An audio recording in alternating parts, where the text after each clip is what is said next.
Don't panic. James Creedon is here with a reassuring media watch. Good to see you, sir.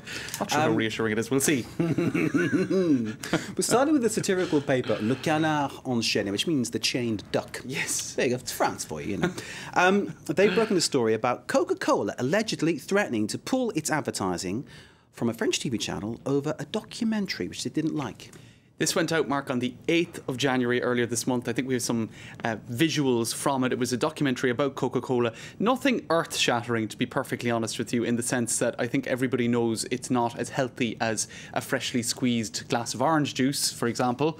It does have 8 spoons of sugar in every can. You know, it's not the healthiest thing in the world. But I suppose it did shine the spotlight on some of the more discreet elements in terms of Coca-Cola concealing, I suppose, the exact ingredients, what goes into Coca-Cola. They're very secretive about it. They, of course, would probably say, we just don't want the competition to find out. But let's take a listen to what the journalist Olivia Mokiejewski, who worked on this report, did. Now, what she did is she got into the annual general meeting of Coca-Cola in Atlanta, Georgia, and sort of doorstepped, so to speak, one of the top guys of Coca-Cola. Let's take a look at this. Mr. Kent, you're probably one of the rare people in the world today who knows what is in Coca-Cola. Consumers like me have no idea what exactly they're drinking. Why then do you use so much sugar syrup when independent researchers say that it's a health hazard? Why do you use a caramel colouring chemical when a natural alternative exists? And why do you still not admit to using coca leaves in your recipe? Monsieur, pour votre attention. Nice bit of subversive and covert journalism there, getting in and asking the questions. Fantastic stuff. And of course, the upshot, Coke now perhaps trying to take the fizz out of their advertising budget. That's exactly it, Mark. And well, let's take a look at this headline: punishing France Télévisions by pulling their publicity, pulling their advertising. Now, it's not the first time that this has happened with France Télévisions.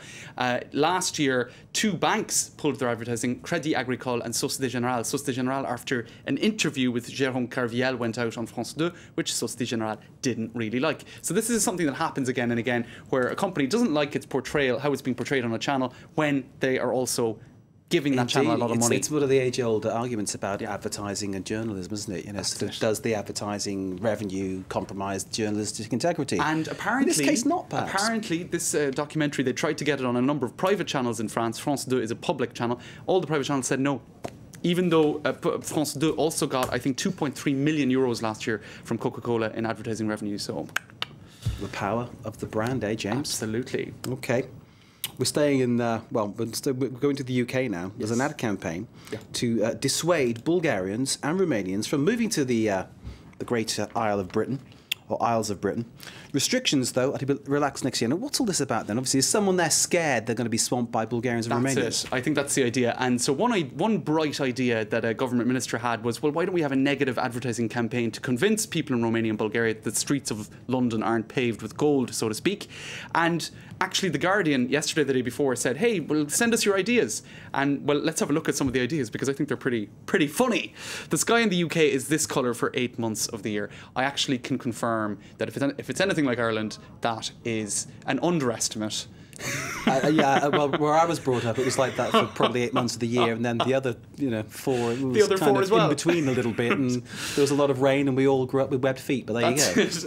Try Miami instead, they say at the bottom of that ad. I don't think that's the point, because Miami's not in the EU. Come here and clean the loo. Now, that's a bit mean. That's suggesting that people coming from Bulgaria and Romania mightn't be coming for top professional gigs, but, that's British humour.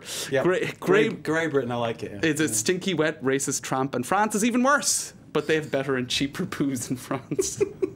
Not sure what they think of that over here. Okay. This is David Cameron. It's better where you are, saying that you have dead seagulls and David Cameron on the beach, so I don't come here. And I'll quickly show you what the Romanians have done, because they've reposted, so to speak. Our draft beer is less expensive than your bottled water. True. And also this one, again, France getting the wrong end of being beaten by the end of the stick. We speak better English than anywhere you've been in France.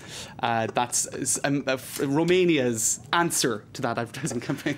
Ah, James, I've said it before and I'll say it again. If you didn't exist, I'd have to invent you. James Creedon with Media Watch. Thank you, sir. Thanks, Mark.